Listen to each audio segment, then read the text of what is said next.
halganka shacabka ee ka socda magaalada Laascaanood ee xarunta gobolka Sool waa jihaad lagu difaacayo midnimada Soomaalinimada iyo wadajirka Islaamka. waxa ay Soomaaliland ugu hanqaltaagaysaa gooni u goosi ay isku haystaan aayadda Quraanka ee ina faraysa midnimada iyo wadajirka Islaamka iyo inay xarigga Ilaahay wada qabsadaan. واعتصموا بحبل الله جميعا ولا تفرقوا واذكروا نعمة الله عليكم إن كنتم أعداء فألف بين قلوبكم. واعتصموا بحبل الله جميعا ولا تفرقوا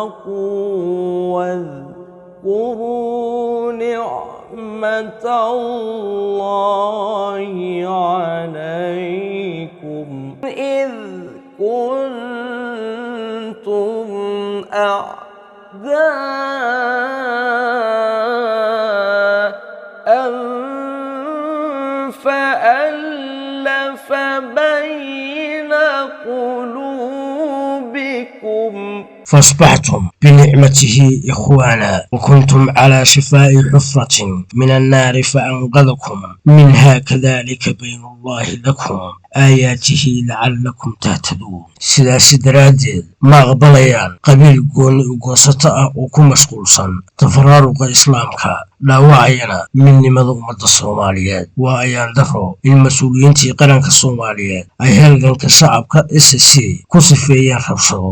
shakhsiyaadkaasi waa kuwa aanay ku weynayn midnimada Soomaaliyeed iyo wadajirka Islaamku intuba, oo qabiilka iyo qabyaaladu ay madax martay kuna kaliftay inay dulmiga u heliyaan oo qarannimadii ilaawaan. waa gafcad in shacabka SSC halgankooda lagu sheego rabshado. sidoo kale waa dulmi aan geed loogu soo gaban in dad gooni u goosata ah oo ka cararaya Soomaalinimada lagu tilmaamo dowladda Somaliland. dadkii midnimada iyo qarannimada Soomaaliya doonayeen la dulmiyo. maanta laga bilaabo shacabka SSC iyo guud ahaan qof kasta oo Soomaaliya u daneeya midnimada iyo wadajirka Soomaaliya meel kastoo ay joogaan waa inay banaanbaxyo iyo jawaab celin af iyo adinba ah ay kaga jawaabaan mas'uulkii halgankooda ku tilmaamay rabshado.